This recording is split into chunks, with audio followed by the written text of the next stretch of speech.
Greetings and salutations, everyone. My name is Andrew Kirchhoff, and welcome to my YouTube channel. Today, we're going to be talking about the Fantasy Football Week 14 quarterback rankings. So today's Friday. We've gotten to the end of the week. Hope everyone's doing well. Let's go ahead and change this look, shall we? Hey, everybody, how's it going? All right, so hope everyone's doing well. We're at Friday. We're talking the quarterback position for Week 14 of the Fantasy Playoffs. We're going to be going over the matchups at the position, which quarterbacks have the best and worst matchups going into Week 14, my thought process behind my rankings, which will be a 1 through 18 rankings. Then after we go over the quarterback position, we're going to talk about the tight end position a little bit here and there. We'll go over matchups and we'll go over my tight end rankings, but I'm not going to spend too much time on it because, as I've mentioned before, whatever tight end you have, that's probably who you're going to start unless you're struggling because of the injuries that took place in the last couple weeks. But either way, let's go ahead. Let's talk about the quarterback position, shall we? All right. So, as we usually like to begin with, we like to talk about the points given to the quarterback position by respective defenses.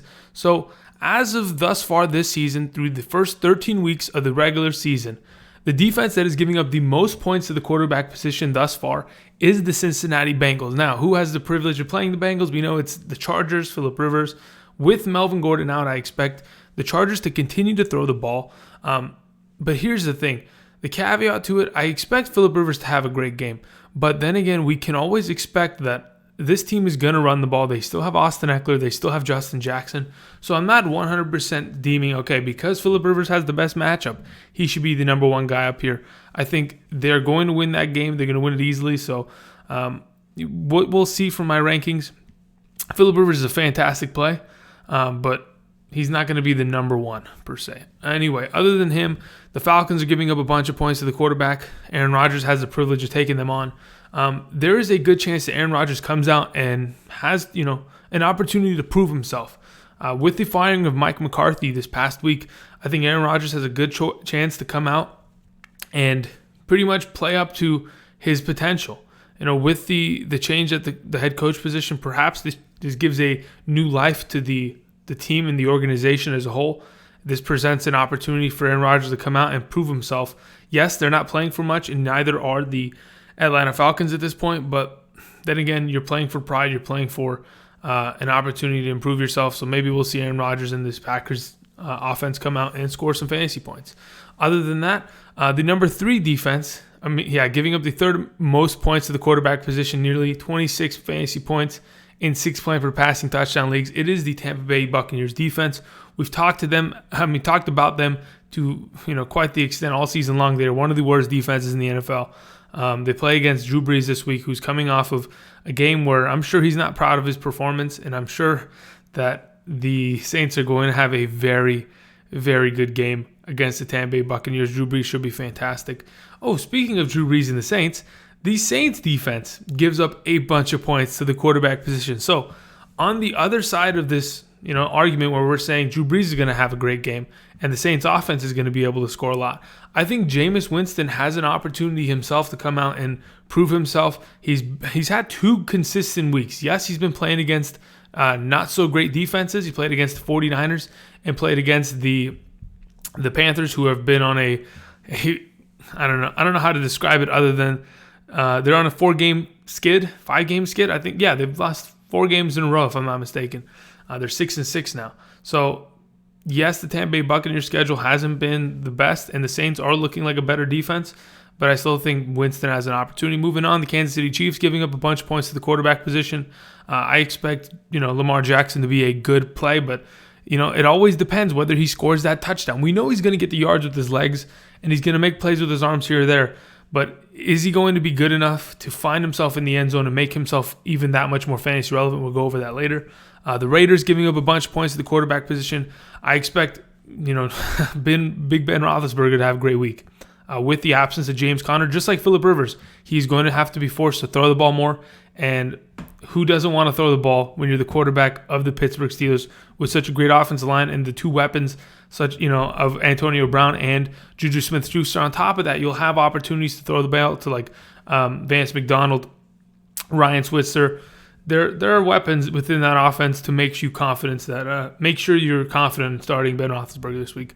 The 49ers giving up a bunch of points, but then again, Can we trust Case Keenum with the injury to Emmanuel Sanders? I'm not sure if we can really touch him this coming week. It's going to be tough to convince me, much less you guys, to start him because, to be honest, that team is a run-first team. Phillip Lindsay is putting the team on his back, and I don't expect them to pass often. Moving on to the Carolina Panthers, Baker Mayfield has a very good opportunity this week. We'll go over that in a little bit.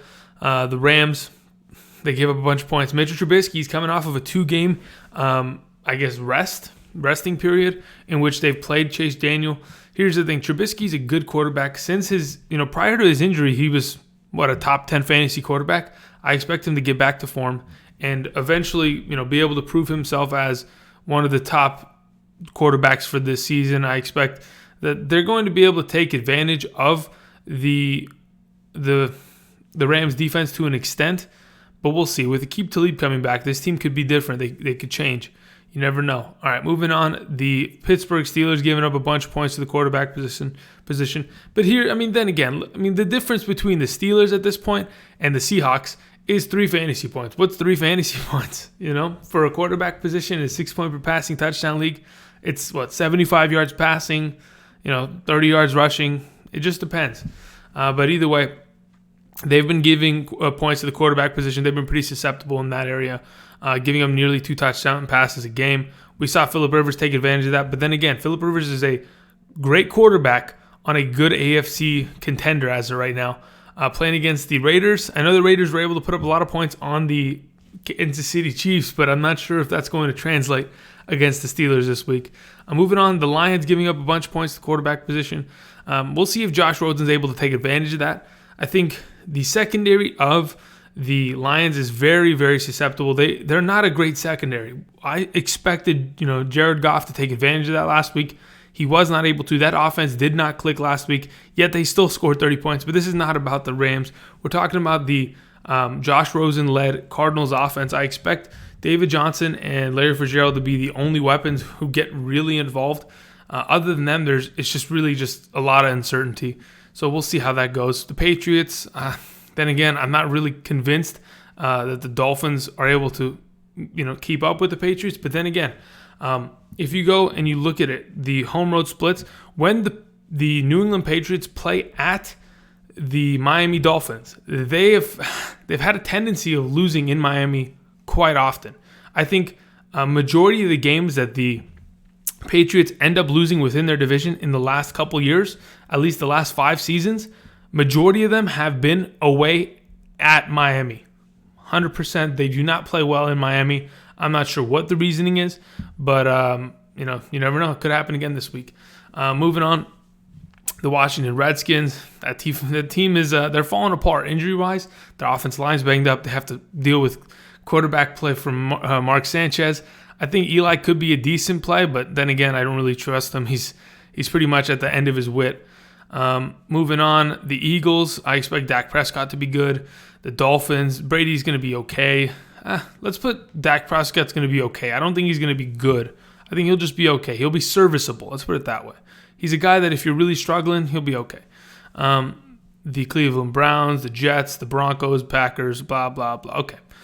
We understand that. Let's talk about the last couple defenses. The Buffalo Bills playing tough against the quarterback position. They should be able to destroy the Jets. I expect the Bills to play a very good game, pick up their 5th win this week, which is insane because honestly, I did not see the Bills winning more than 1 game this past season. I saw them defeat the Vikings, and I thought, all right, that's the last time they win. Yet they've somehow managed, with great coaching and a great defense, and an offense that really is just, I guess, as of late coming together. They've managed to put some stuff together. Moving on, the Bears are playing tough against the quarterback position. For those of you afraid of playing Jared Goff, please do not be afraid to play him. But if you have a better option, which we'll go over in the rankings, I would suggest going for it because it's going to be in Chicago. It's going to be, sub 30-degree temperature. It's going to be a tough play. Sunday Night Football, it's going to be nice and cold over there in Chicago. Moving on, the Arizona Cardinals giving up very little points. Matthew Stafford should not be playing. He is not even ranked in my system this week. Matthew Stafford is he's terrible.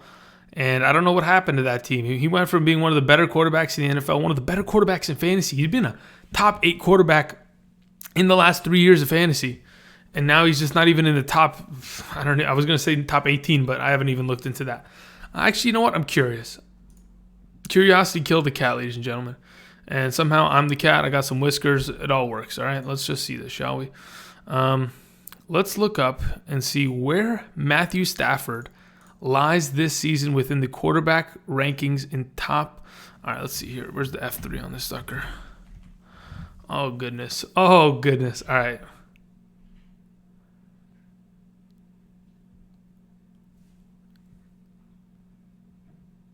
He is literally the 19th ranked quarterback. He's not even in top 18.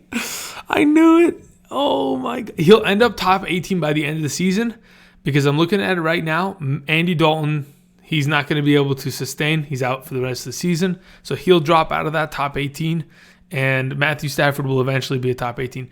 But if I told you right now that Derek Carr's put up more fantasy points than Matthew Stafford, would you believe me? Oh my goodness. If I told you that Eli Manning was only 2 points away from outscoring Matthew Stafford, would you believe me? Exactly. If I told you Case Keenum is only 18 points away, literally only one game's difference pretty much away from outscoring Matthew Stafford, would you believe me? Goodness gracious. That's insane. Anyway, so we got through that. Let's talk about the Baltimore defense playing against Patrick Mahomes, another tough defense against the quarterback position. I don't expect this to affect him a great amount, but then again, there's always a possibility that the Ravens defense shows up. Then again, my entire thought process behind this, if it was in Baltimore, I would be afraid. But because they're going to be at home, there's going to be the hometown crowd energy. It's going to help the Kansas City Chiefs to an extent where it's not going to hurt Patrick Mahomes and his production. Chargers giving up little points. And do not touch anybody quarterback-wise on the Bengals. Tennessee Titans, we already went over that. I'll talk about Thursday night game in a little bit. Dallas Cowboys, blah, blah, blah. Okay, either way, these are the quarterback stats. Let's talk about the Thursday night game really quickly. Oh, my goodness. Guys, what happened? What is Derrick Henry doing?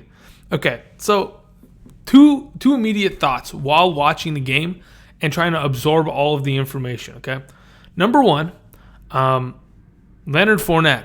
He's great. But goodness gracious, that offense is terrible.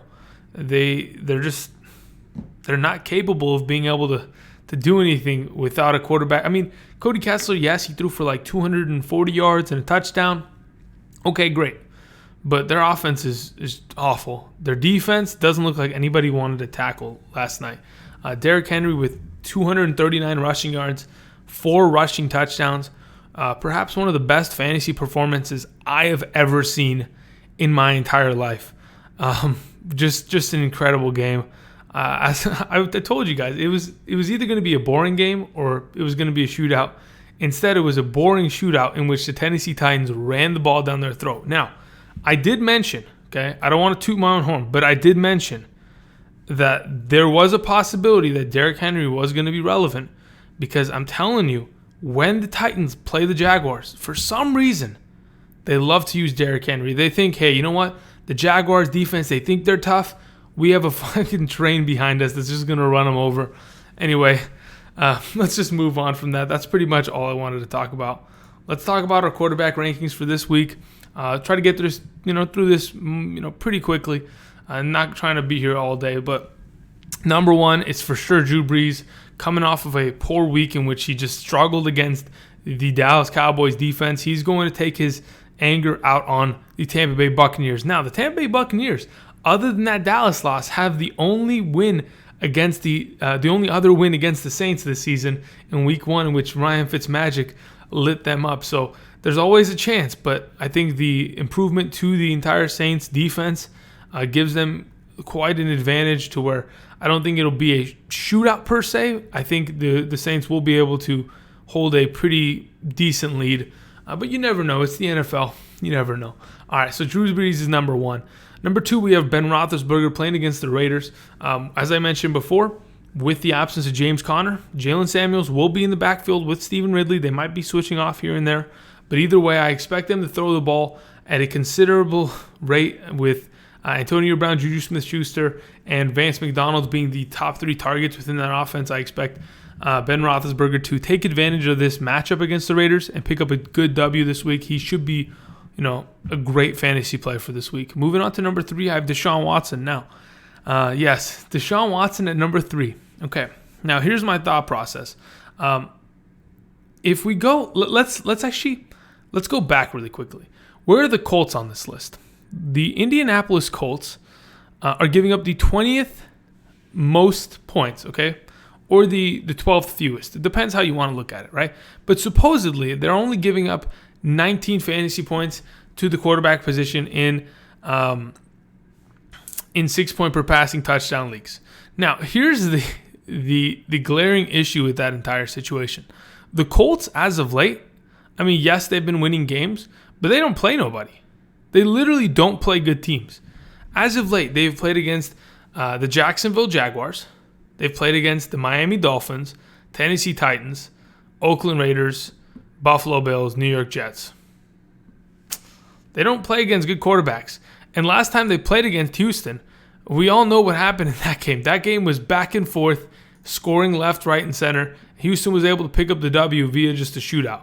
I expect it to be similar this coming week. I expect Deshaun Watson to take advantage of the matchup and the situation, be able to exploit that defense for what they truly are.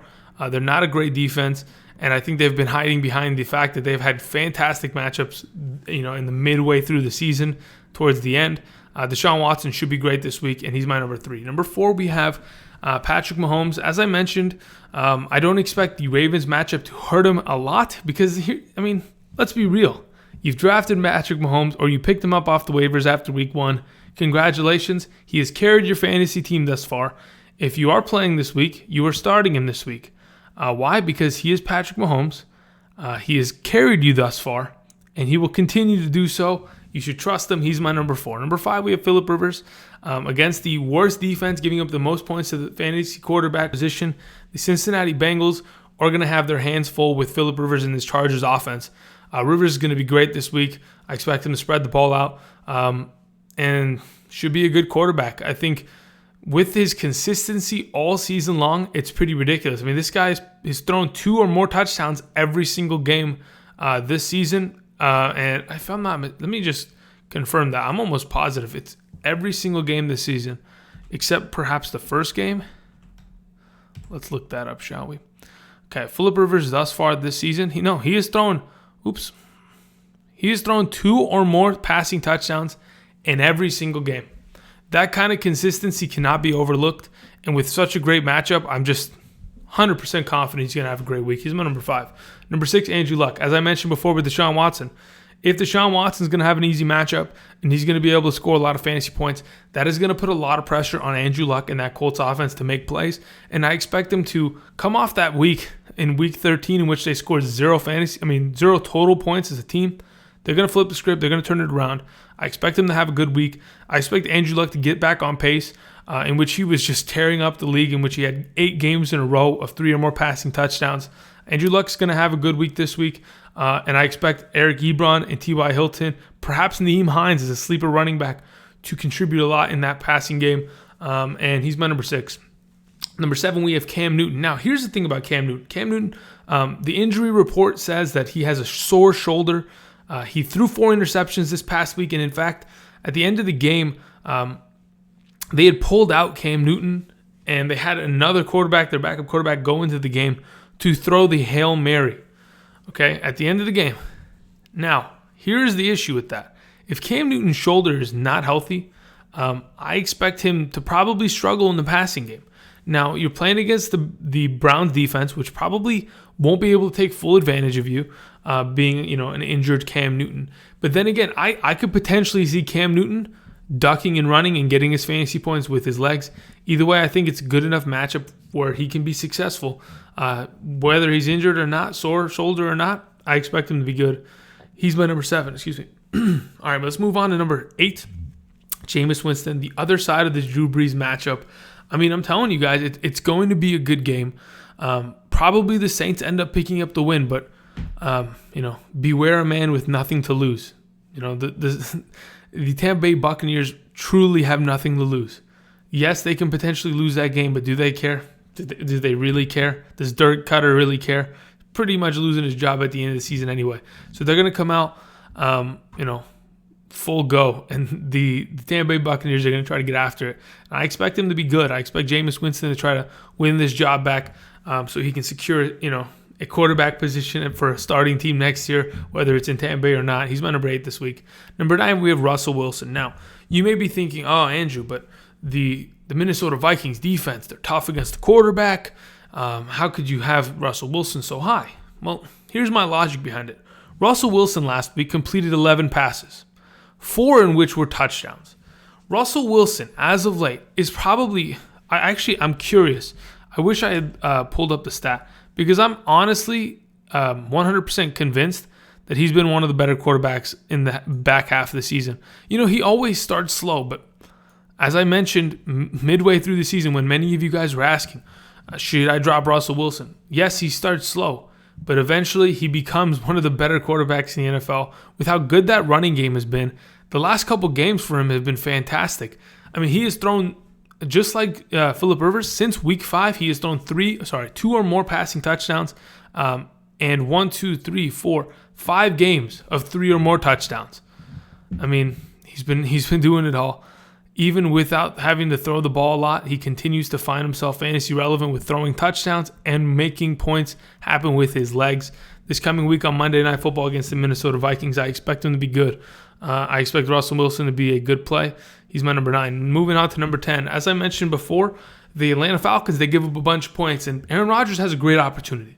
If you've made it thus far with Aaron Rodgers as your starting quarterback, or perhaps he is, your backup quarterback, he is not a bad play this week. I think Aaron Rodgers has something to prove.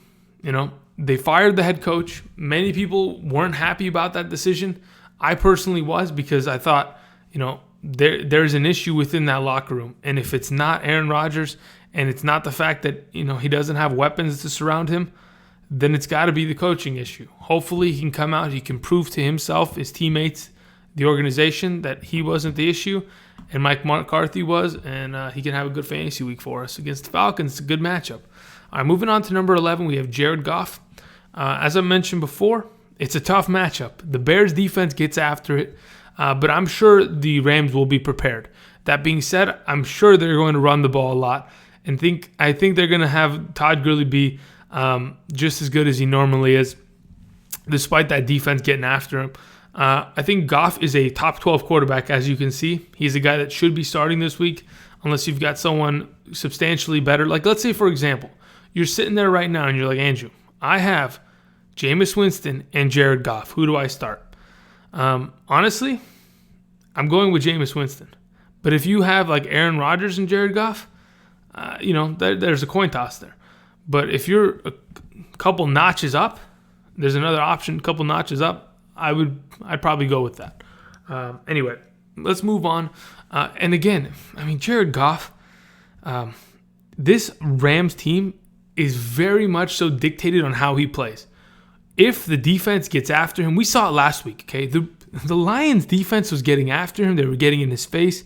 He looked awful. He looked like a rookie to an extent, right? It looked like he had been hiding behind Sean McVay's offense for 2 years. And literally, we had finally seen the rookie come back out. And hopefully that doesn't happen again, but there's a potential. Anyway, let's move on to the other side of that matchup. The Bears and Mitchell Trubisky coming off that 2-week injury recovery, I guess you can say, with the shoulder injury. I expect Mitchell Trubisky to be good, and I expect him to spread the ball out much. Is he going to be a top quarterback? Sure, he's in QB1 in my opinion this week. I think the Rams defense has holes in it, and you can definitely exploit them. Matt Nagy will be able to take advantage of those opportunities, and he should be a good quarterback. Number 13, we have Matt Ryan. Matt Ryan, I expect him to be good. I think there's going to be a lot of good quarterbacks this week, a lot of 20-point quarterbacks, in the idea that there are good matchups, and really there are a lot of talented quarterbacks in the NFL right now. So Matt Ryan, yes, he may be a 13, but I still think he can have a great week against the Packers. Should be a pretty good high-scoring game in my opinion. Moving on to number 14, we have Lamar Jackson of the Ravens continues to be the starting quarterback, and why not? You win 3 games in a row. You deserve to keep that job. You are the best quarterback on that team right now. And in my opinion, going against the Chiefs this week, yes, I have him at 14, but he has the opportunity and the upside of being a top 9, 10 quarterback. Right now, will he get there? It entirely depends on the idea of whether or not he is going to be able to score with his legs, right? Fantasy points, whether it's in the yards or being able to get those touchdowns that he's not able to get. In the last couple of weeks, we've seen him get 15, 16 points twice, 16 points twice, and 22 points once. Yes, those are decent points, but to be honest, there's nothing, to be excited about. He's just an okay quarterback. He has a very good matchup this week, but I'm not sure how much he could take advantage of it. He is still a learning quarterback, starting his 4th game this week. So we'll just go ahead and wait and see. But I expect him to have a decent fantasy week. Moving on to number 15. Now, this kind of like bothers me to an extent, because now that I'm sitting here and I'm thinking about it, I feel like Baker could be better than 15. I think I perhaps am selling Baker a little short this week. Coming off that poor performance against Houston, I don't think the Panthers defense is going to be able to do that to him. We went over the Panthers matchup. They've been giving up a bunch of points to the quarterback position. Perhaps I am selling Baker Mayfield short. So I'm gonna audible right now. I'm gonna say Baker Mayfield could potentially be the number 12 quarterback, perhaps even number 11. We might even have to move Jared Goff a couple notches down. I think Baker could be very good this week. They're consistently running the ball. Whether Nick Chubb is getting yards or not, they're running the ball. This offense has looked better and better as the weeks have gone by. And into such a favorable matchup, I think Baker could be good. So then again, as I mentioned, I think he's definitely better than 15. There's so many good quarterbacks and so many good matchups. It's just a guy like this. Look at the guys underneath Baker, okay? Let's talk about the next guy really quickly. Kirk Cousins, right? How did Kirk Cousins get to 16? Well, there are so many good quarterbacks above him, right? He's just, by process of elimination, ended up down here. Yes, he has a tougher matchup against the Seahawks, but then again, he's Kirk Cousins. He can come out and throw for 3 touchdowns. You never know, right? That's just the issue with this. There are so many good quarterbacks with some of them having very favorable matchups that, it's very difficult to rank them this coming week. Moving on to 17, Tom Brady, another guy with a good matchup. But then again, as I mentioned, the Miami Dolphins at home against the Patriots, they play differently. Maybe perhaps it's the Patriots who play differently and they don't travel well to Miami. There's always a possibility, but Tom Brady, a little bit lower on my list. He hasn't looked like Tom Brady this season. It just really hasn't. And I don't think they're going to have to throw the ball to win that game. Moving on to the last quarterback in my rankings, Dak Prescott, playing against the Eagles. I think the Dallas Cowboys are a better team than they were the last time they played the Eagles. They are much improved. They will continue to improve. They're on a 3-game winning streak, if I'm not mistaken. Let's go see here. I'm not 100% certain. Yeah, they're on a 4-game winning streak. Insane, right? But then again, is it really a 4-game winning streak? Goodness. Wow. That's insane. And I think they're going to be able to pick up a 5th one here. So Dak Prescott, he's my number 18 quarterback. All right, let's go ahead and move on. Let's talk about the tight end position for this week. We're going to go through this pretty quickly. I'm not going to take forever, to be honest. The tight end position, you've probably got one tight end on your team, and you're thinking, well, I'm starting him because that's the only tight end I have. So who has the best matchups, though? Let's go over this. It's kind of changed over the last couple weeks. I don't think I did a tight end video last week, and I didn't go over the matchups. So the Raiders are giving up the most points to the tight end position. Vance McDonald looks like a great play this week. The Kansas City Chiefs give up the second most points to the tight end position. Now, I don't know. Can we take advantage of that? I'm not sure if there's a distinct guy. Like, do we know for a fact that Hunter Henry is going to get more targets and more snaps than Mark Andrews? Or do we know that for sure? Or is, one of those other 2 guys, Boyle or Williams, are one of those guys going to come and take the touchdown? We don't know. So in that case, we opt away from that game. The Panthers still giving up a bunch of points. The Tampa Bay Buccaneers, the Cincinnati Bengals. You see these teams that are not great at defense, they continue to not be great at defense against all positions. It's not a surprise.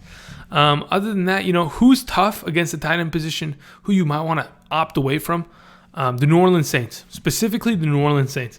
They do not give up anything to the tight end position whatsoever. Statistically, let me go ahead and find this really quickly. Let's look this up, shall we? Let's pull up the New Orleans Saints. All right, thus far this season, the most receptions the New Orleans Saints have allowed is 5 receptions in one game. It was to Austin Hooper. The most yards they've given up to a tight end thus far this season was in week 1 to O.J. Howard, which was 54 yards. The most fantasy points a tight end has had against the Saints this season is 8.3. And it was Gerald Everett who caught a 2-point conversion and 48 yards receiving in 3 receptions. 8.3 is the best tight end that has ever played against the Saints this season. I do not want to play a tight end against the Saints. Cameron Brate will be a tough play for me. It's just I can't see myself doing it. I don't want to play a tight end into the Saints. On that note, I don't want to play tight ends against the Packers, right? But then again, if you have Austin Hooper, you should. Because right now you have to. Austin Hooper has proven himself to be great. Now, Cameron Brate, on the other hand, he's a guy that, at most he caught 3 balls? I think his most receptions this season is 3 in one game. I'm not putting too much into that. Other than that, matchup-wise, who has a better matchup? The Cowboys, they gave up a bunch of points to the tight end position. We know we're starting Ertz. The Rams, they gave up a bunch of points. Why? Because as I mentioned in weeks prior, I know you guys have heard me say this. I do not like the Rams linebackers. I do not think they're good. Trey Burton, yes, he's coming off of a week in which he scored 0 fantasy points, but that's going to change. Mitch Trubisky's coming back. This offense is going to have to take advantage of him with that great matchup. The Texans giving up a bunch of points to the tight end position. Well, good for Eric Ebron because that's going to be a big factor in that game. The Cleveland Browns, well, perhaps we're going to talk about the backup to Greg Olsen. Greg Olsen's out for the season. Probably his last season ever playing. Salute to you, Greg Olsen. You were a great fantasy tight end for many years. Much respect, much love. Moving on, blah, blah, blah. Okay, we're moving on. We're not going to sit here too long. Let's get to the rankings, baby. Whew. All right, so we're talking about tight end rankings for Week 14 of the fantasy football season. You made it this far. Congratulations. I love you guys. You guys are the best. All right, let's get into this. Number 1, Zach Ertz. Again, the last time Zach Ertz played against the Cowboys this season, he had 41 fantasy points in a full-point PPR setting. He had 12 receptions. I think he had 14 receptions, 100 and something yards and 2 touchdowns. Some insane game. But to be honest, I think the Cowboys are going to struggle against them again this week. I expect Zach Ertz to be my number 1. Number 2, we have Kelce. Oh, what a surprise. Travis Kelce was a monster last week. Honestly, could have had more fantasy points. But either way, he continues to get targets. He is looking better and better, and this week he should be great. Number 3, we have George Kittle. Has really just established himself as the number 3 tight end all season long, and I'm going to leave him there because there's no other tight end I am more confident in at the consistency of what Kittle has been doing all season long. Number 4. All right, this is a asterisk sign because Jaylen Samuels in your Yahoo formatted leagues, if you play on Yahoo, he has a flex opportunity option to be used as a tight end. By all means, people, I am using him in my tight end position this week in one of my leagues because I don't have a tight end. Greg Olsen out for the season. Jaylen Samuels is a pretty good backup. Now, let's say, for example, you're worried. Is it going to be a timeshare? It's going to be great. Doesn't matter. A timeshare running back at the tight end position is better than a starting tight end. Guarantee you. All right. Anyway, moving on to number 5, Eric Ebron. As I mentioned before, the Texans are giving up the 8th most points to the tight end position. Eric Ebron has been one of the more, consistent tight ends all season long. He's just been a guy that is just breaking everyone's back. To be honest, I did not expect Eric Ebron to be this good this season, and I'm not sure if anybody did. But he's the 3rd best tight end in fantasy right now, and he's just completely taking over with 11 receiving touchdowns. It's insane.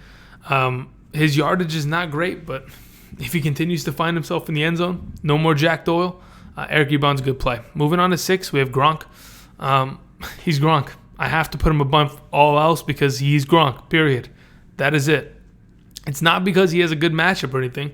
It's that when Rob Gronkowski is on the field, I'd rather him be in my lineup than sitting on my bench, period. Moving on to number 7, David Njoku, who has a good matchup against the Panthers. Panthers giving up the 3rd most points to the tight end position. I think David Njoku this past week, they pretty much got away from him. Here's the thing, they need to consistently give him the ball. He is a good enough athlete to make plays, and I expect him to be good this week. Number 8, we have Vance McDonald playing against the softest defense against the tight end, the Raiders. Vance McDonald should be good. They're going to have to pass the ball a lot. Vance McDonald could be a top 5 tight end this week, but for safety's sake, he's at 8. Number 9, we have Jared Cook, speaking of the Raiders and their trash linebackers. A guy that kind of looks like a linebacker. You know what? Jared Cook looks like a D-end. He is a giant human being. He had a good week this past week. Hopefully Derek Carr can figure it out. If you have to start a Raider, this is the best one to ever start. So Jared Cook. Moving on to 10, Trey Burton. As I mentioned before, Trey Burton, he's going to have a good week. The Rams linebackers are soft. They're sorry.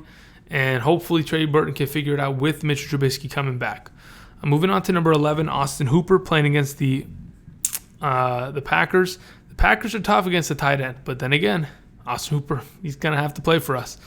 Cameron Brate at 12. These are the two guys, 11 and 12. They have very tough matchups. These teams are great against the tight end position. Their linebackers are rock solid. Now, is Demario Davis or what's his name? Blake Martinez going to give up yards? I don't think so. I think they'll play it, pretty safely, and they're going to lock these guys down. So these two guys, they're tough plays, but if you have to and you're in a pickle, you're going to have to play them. They're the last 2 of the top 12. All right, now we go to 13 through 18. Now these are guys that you may consider. Now these guys potentially could be on your waivers, but number 13, Dan Arnold. I am legit convinced that Dan Arnold, there's no more Ben Watson. Ben Watson is not a part of this offense. With the fact that the Tampa Bay Buccaneers give up the 5th most points to the tight end position, and Dan Arnold continues to be used within this offense, catching a touchdown a couple weeks back, being used near the red zone in last week's game against the Cowboys, Dan Arnold is going to catch a touchdown. I can guarantee you that right now. Dan Arnold, number 13. Number 14, Jimmy Graham. We haven't talked about Jimmy Graham for a while. Somehow he broke his thumb and is still playing. So if you have him or he's sitting on the waivers and you're tough at the tight end position, he's not a bad play. Moving on to 15, Jordan Reed. This is very much so dictated on the idea that Mark Sanchez knows how to throw the football. If he can throw the football and he can find Jordan Reed, could be a good game, but you never know. Number 16, we have Kyle Rudolph. The Seahawks are another team that are good against the tight end. But Kyle Rudolph, if he is used properly, can be decent. Moving on to the last 2 options, Chris Herndon playing against the Buffalo Bills. Maybe he could be the only shining light in that offense for the Jets. And the last guy, Ian Thomas, he is taking over for Greg Olsen. Should be a good play.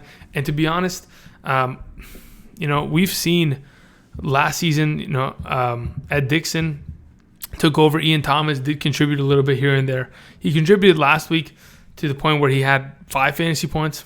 I don't know. They do love to use the tight end, but I'm not sure how much play he's going to get. He is a sleeper per se this week. Anyway, thank you everybody for watching. That has been my quarterbacks, my tight ends, my thoughts on the Thursday night game. Hopefully I can get to your questions by tomorrow. Listen, guys, I know you guys are very excited about this week, but it's only Friday. Your lineups and your games do not start until Sunday morning. I will get to you by tomorrow for sure. Just want to take a good sleep right now after that long week of work and fantasy and all these videos. I want to take a nap, a long one. And that's pretty much it. So thank you everybody for watching. And until next time, which will maybe be Monday, maybe tomorrow I'll do a surprise live stream. I don't know. We'll see. But for now, thank you everybody for watching. See you guys. And have a nice day. Have a good weekend. Good luck. If this is the last time I talk to you, hopefully we can all pick up W's. Anyway, see you guys.